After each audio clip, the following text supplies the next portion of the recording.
Assalamualaikum warahmatullahi wabarakatuh. Perkenalkan, nama saya Dwi Mei Fasari, NPM 5021038. Baiklah teman-teman, pertemuan kali ini saya akan membahas tentang model, struktur, dan integrasi pengembangan kurikulum dengan mata kuliah telaah kurikulum dan dosen pengampu Bapak Tio Gusti Satrian Magister Pendidikan. Langsung saja ke materi. Yang pertama tentang model pengembangan kurikulum.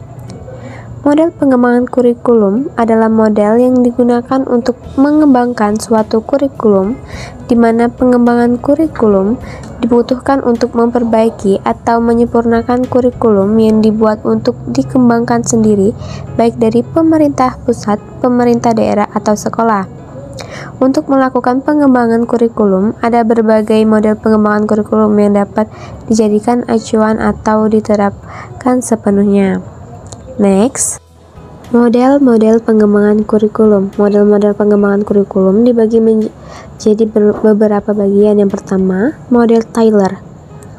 Model Taylor menyarankan perencanaan kurikulum. Yang pertama, mengidentifikasi tujuan umum dengan mengumpulkan data dari 3 sumber, yaitu pelajar, kehidupan di luar sekolah, dan mata pelajaran. Yang kedua, memperbaiki tujuan-tujuan dengan menyaring melalui 2 saringan, yaitu filsafat pendidikan dan filsafat sosial di sekolah dan pembelajaran psikologi. 3. Tujuan umum yang lolos saringan menjadi tujuan-tujuan pengajaran.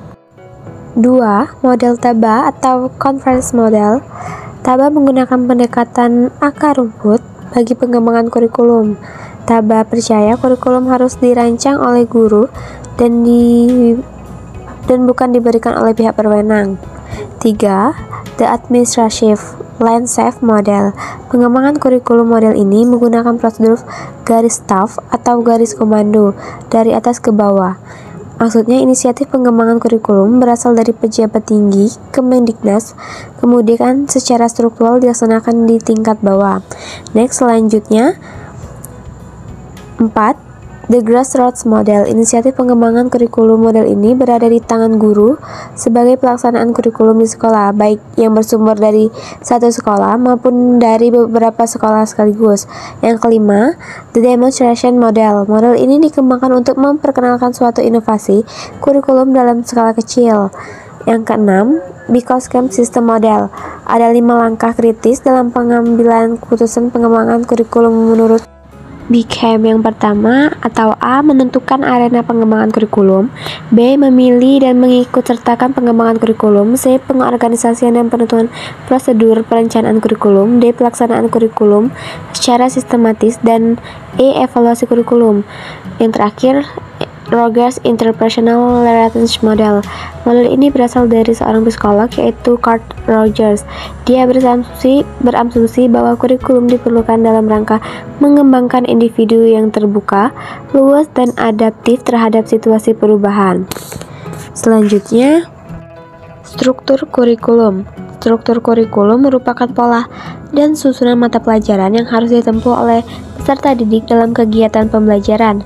Kedalam muatan kurikulum, setiap mata pelajaran pada satuan kependidikan dituangkan dalam kompetensi yang harus dikuasai peserta didik sesuai dengan beban belajar yang tercantum dalam struktur kurikulum. Struktur kurikulum terdiri dari 3 komponen, yakni komponen mata pelajaran, komponen muatan lokal, dan komponen pengembangan diri. Komponen mata pelajaran dikelompokkan sebagai berikut. Yang pertama, kelompok mata pelajaran agama dan akhlak mulia. Yang kedua, kelompok mata pelajaran kewarganegaraan dan kepribadian. Yang ketiga, kelompok mata pelajaran ilmu pengetahuan dan teknologi. Yang keempat, kelompok mata pelajaran estetika. Dan yang terakhir, kelompok mata pelajaran jasmani, olahraga, dan kesejahteraan. Komponen muatan lokal dan pengembangan diri merupakan bagian integral dari struktur kurikulum, namun dikembangkan sendiri oleh sekolah. Selanjutnya, model integrasi kurikulum. Integrasi kurikulum adalah kurikulum yang menekankan hubungan di antara pelajaran satu dengan pelajaran lainnya, namun tetap memperhatikan karakteristik masing-masing bidang studi tersebut. Pada kurikulum ini, mata pelajaran tidak disajikan secara terpisah-pisah. Pertama, integrasi kurikulum diklasifikasi menjadi 3 tahapan, yakni integrasi kurikulum satu disiplin ilmu, integrasi kurikulum beberapa disiplin ilmu, integrasi kurikulum campuran. Yang kedua, model integrasi kurikulum yaitu fragmented, constant, nested, squared, shared, web-based, dan integrated, immersive, networked. Yang ketiga, pelaksanaan pengembangan integrasi kurikulum. Bisa dilakukan beberapa langkah atau tahapan. Melihat tujuan integrasi pembelajaran, klasifikasi pengintegrasian, tema materi, pemaduan konsep dalam pembelajaran integrasi. Cukup sekian penyampaian materi dari saya. Saya akhiri, wabillahi taufiq wal hidayah. Wassalamualaikum warahmatullahi wabarakatuh.